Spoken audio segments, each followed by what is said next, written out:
ต้องต้องไว้นึ่งกระสอบมันจังยังเอาไว้ในกระสอบจังยังคือเอาไว้ในกระสอบจังยังยันมากับคนได้มางั้นเด้เมื่อใดย่าน้องบัวอยู่เพื่อนแหละเพื่อนมักมาลิดนะคนแถวบ้านเนี่ยยามเวลาจะไปอยู่นี่นะมันเพื่อกระชังมาดินแท้มันมีคนอยู่มาส่งบนว่ามันมีจุดหมายอย่าง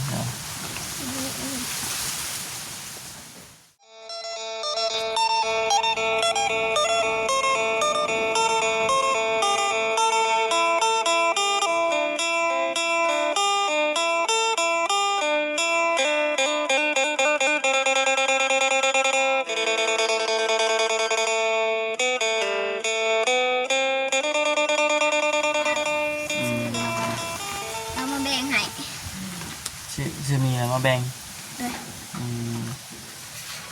เฮ็ดยังชายครัวกินตอนเช้าไปเฮ็ดเวียกเมื่อเช้านี้ตำแจ่วบ่ตำแจ่วยัดเข่าเนี่ยน้ำไปเมื่อวานนี้ต้มไข่ต้มแรงคือว่ามาต้มไข่บอกกินเอามาให้นั่นแหละยังไม่ทันเบิดบ่เบิดแล้วเบิดเมื่อวานสัมถ่ายเมื่อวานหน่อยดิ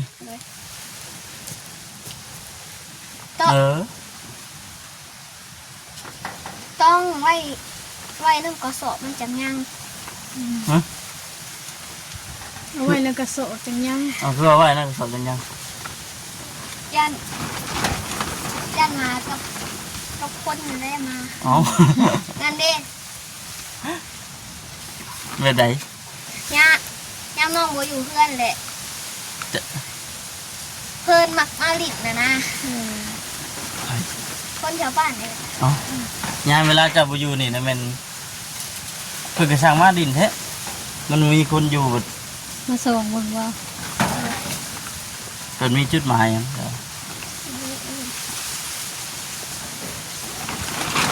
ไปทำไมคนอยากเป็นนั่นนะคนผู้ชายป่ะผู้หญิง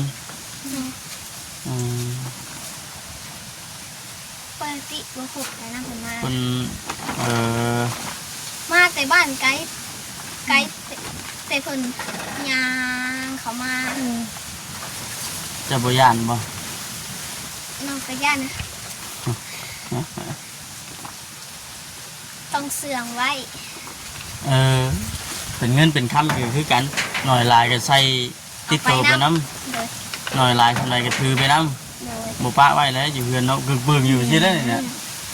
มันไม่ได้ปลอดภัยยิ่งดีเลยแต่เบิ่งเพื่อนเจ้าบนจะอยู่นี่เห็นว่านอนแบบนอนรับนอนแบบบูซึกอย่างนั้นโอ้ยเขามาได้ที่งานได้เพื่อนเมื่ออยู่ว่าตอนเลิกตัวนี้ตอนเลิกนะมีแต่ปวดเบาปวดเบาตอน11:12ขึ้นมืออยู่ดิเจ้าบุญญาณบ่พวกผัวบ่เลยเวลากลางค่ำกลางคืนจะเวลาผัวจะมาแต่เฮ็ดเวียกเฮ็ดงานก็ให้เก็บพื้นเก็บหัวมาเก็บไว้แล้วนับมือให้ได้ใส่พื้นใส่ทานเลยเนาะมีฐานก็ได้ทานพื้นเนี่ยมันอยากควันเนาะพื้นนี่ก็ได้เหมือนกันขอยังแต่ว่าต้องหาไว้แล้วกันพี่ได้บัตรห้านอนกับข้ามก็คือจะดังไฟไว้เนาะดังอยู่บ่แต่เสือ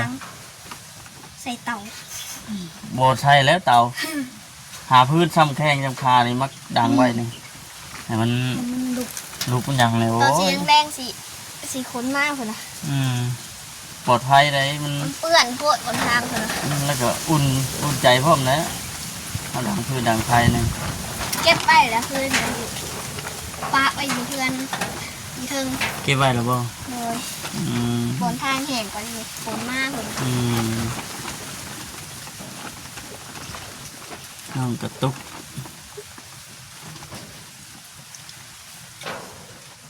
ใช้ชีวิตอยู่กับมัน กลับมาหน่อย กับหมาน้อย เลยเด้น่ะ หมาน้อยจอยอะนะ เลย ถึงไม่ข้ามหนีผู้ดังเพิ่นมื้อนั้นห้องบัดตายไปเด้ เลย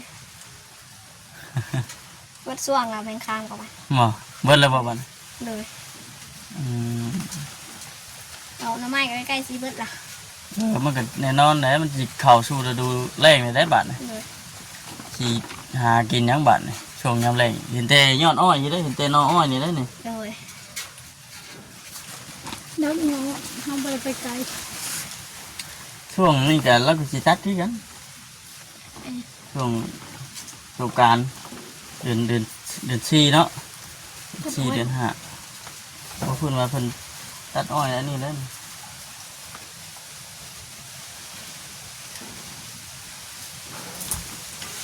เดือนสี่ที่เขาเดือนหา อืม บุญสงกรานต์เลยถูกไปซะแล้ว ไปใช้ฉัน เอาลูก เอาลูก ตุ๊กนี่ตุ๊กเอาลูกแล้ว นี่ให้มันถูกเลย อยู่นี่จ้ะ นี่เห็นบ่เดินมาแล้วบอกคำมาใช่ อันนี้ แต่เก่าเคยไปใช้แต่เก่านะตั้งแต่ใหญ่มาตอนท่านเอาผัวนะ เคยจะผลิตใกล้ เคยไปดินใช่ไหมเคยไปเปิดหูเปิดตาทั้งใด ๆ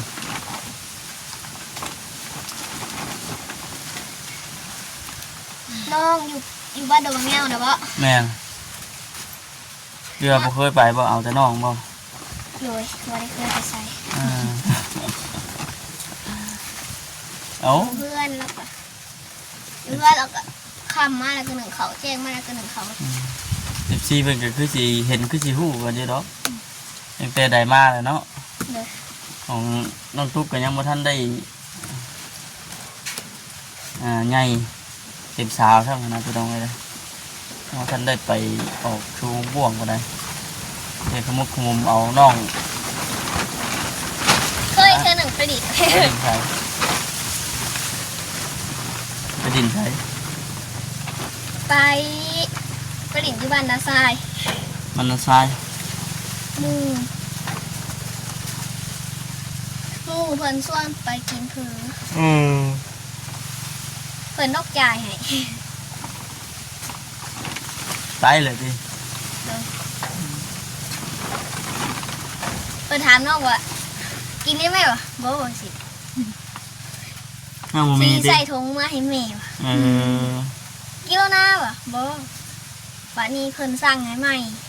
เออ ก็เลยได้กิน โอ้หมูก็คือว่าใจดีแท้ เลยคนรวยนะหมูอะ เออคนในบ้านของแงวมันบ่ เลยไปบอกให้กินได้ไหมวะบ่เป็นยัง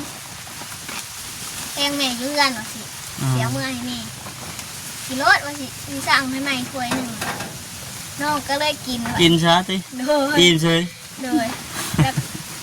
ก็มาเนาะเอื้อนก็ให้แม่กินหวาน ตั้งแต่แม่นยังบ่ทันได้เสียตะกี้คุณบ่วันนี้เพิ่นมักเกิดเป็นลูกเป็นเต้าแล้วก็เบิ่งแยงเพิ่นบัดนี่ เลย รักษาเบิ่งแยงเพิ่น เลย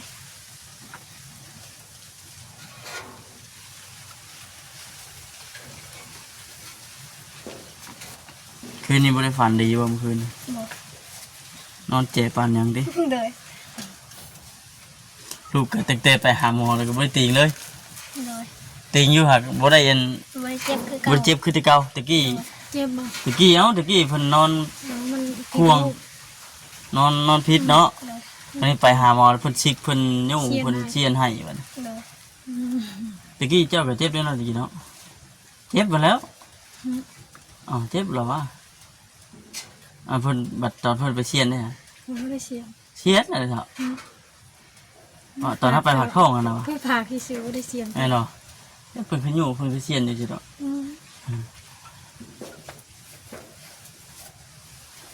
บริเกตนอนแจบันยังบาด เลย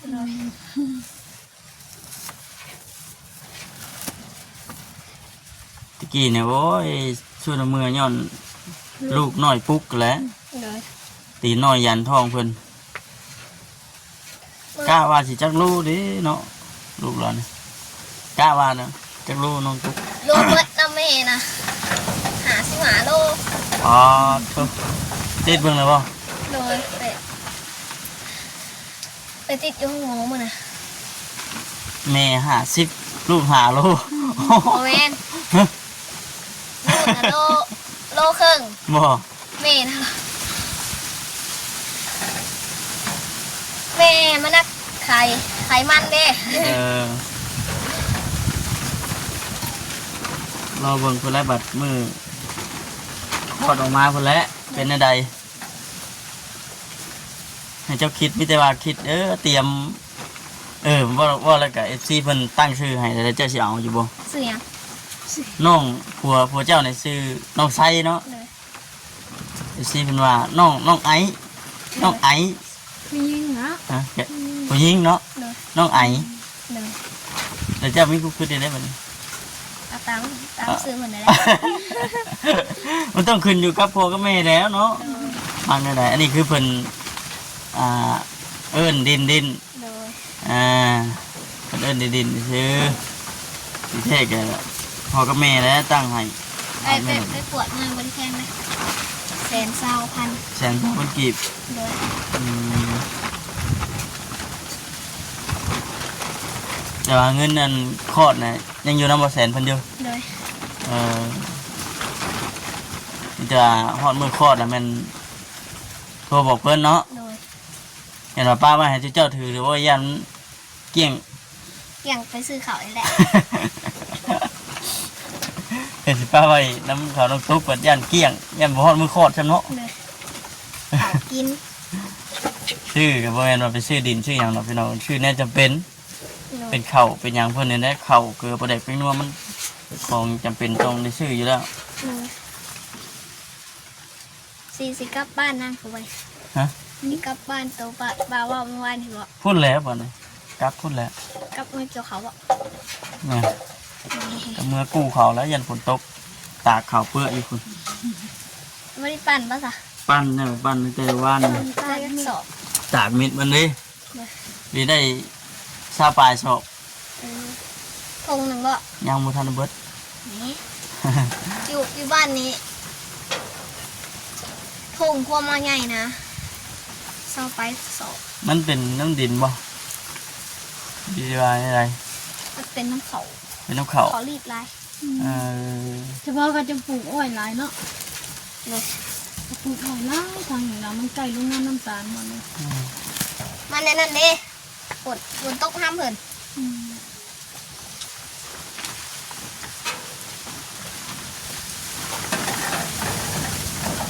แล้วทุกมันบ่พระบ่มันทุกนี่ นี่จะหัว หัว เลย หัวบ่ได้ โอ้ยปลูก นี่บ่ ปิ่งกับปึ่งด้วยนะ คือว่าแน่เนาะอันนี้ก็หลายปีเติบแล้วอันนี้ก็ได้ อันนี้อะไรอยู่ตัวนี้ได้มากบอก บ่แม่นอันนี้ตะกี้น้องเพิ่นอยู่เฮือนหลังใหญ่พุ่น บอกว่ามาถึงกระต๊อบอันนี้นะ กระต๊อบนี่ปลูกแต่หึงแล้วเนาะ ปลูกได้ละมา2 ปี 3 กี่กะอันนี้เพิ่นปลุกอหย่างปลุกนอนเผาเตาชื่อบ่ได้ว่าจ้ะ ไม่ ฮะ เอาเพิ่นมาปลูกนอนเผาเตา มีอายมีลุงเลยบัดน้องตุ๊กบัด ผู้สื่อสารดิ ฮะ ผู้สื่อสารนะดิ ผู้สื่อสาร แม่ทั่วบ่ผู้ที่ตุ้ยแห้งน่ะ เออ บ่าวบริมาณนำบ่มือตัวบ่าวจิตย่องแล้วบ่โลอันดิ เงินย่อขอนใหม่เห็นบ่ เลย มาอยู่มื้อนั้นเห็นอยู่ ก็นั่นแหละ ปลุกมานอนเผาเตา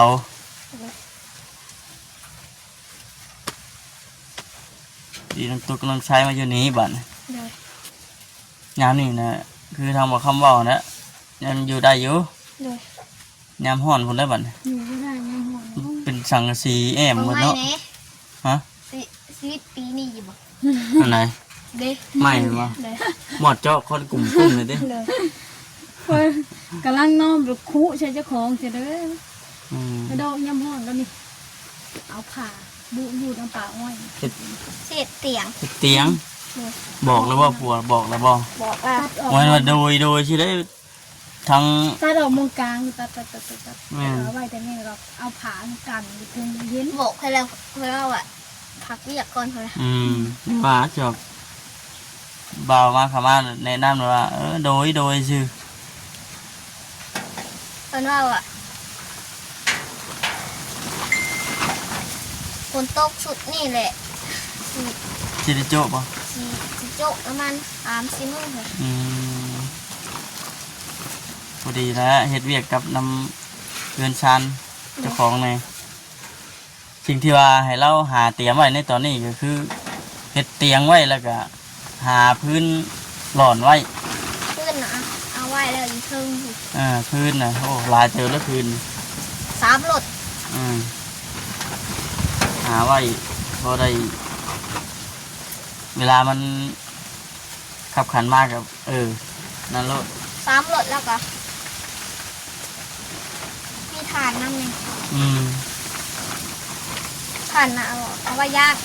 เอาไปย่างลองชุบด้วยเสร็จเด้ออย่างเรื่องชุบ เลยขึ้นแหละหลังไฟต้มน้ำอ่าง โอ้จักเนาะเจ้าบัดนี้เนาะเดี๋ยวว่าป้าผู้เดียวเพิ่นได้เคยได้ลูกก่อนว่าเพิ่นเคยเว้าสุพังอยู่บ่ บ่ ยันว่าใช่เนาะยันว่าผู้เพิ่นเคยอาบน้ำร้อนมาก่อน ตะห้อนนี่แหละน้ อ๋อ ยันว่าเพิ่นเคยบอกแนะนำเจ้าแน่ก่อนสิลูกได้หยังเพิ่นก็บอกอยู่แล้วว่า ำหมอเพิ่นบอกอยู่ก่อนนะ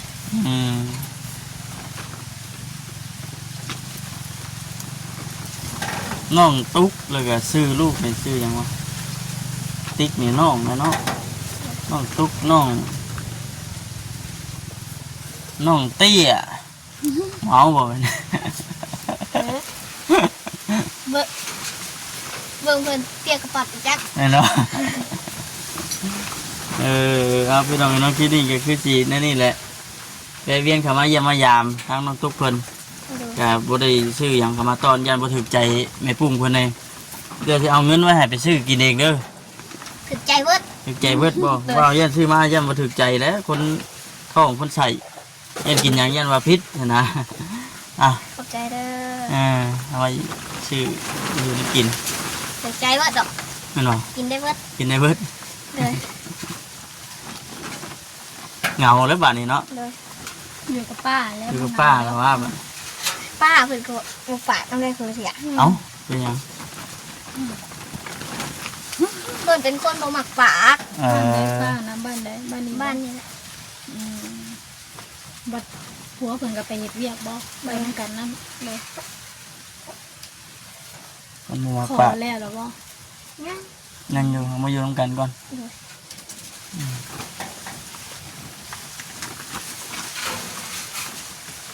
น้องกรีดน้ำเพิ่นแล้วจะเศร้าอยู่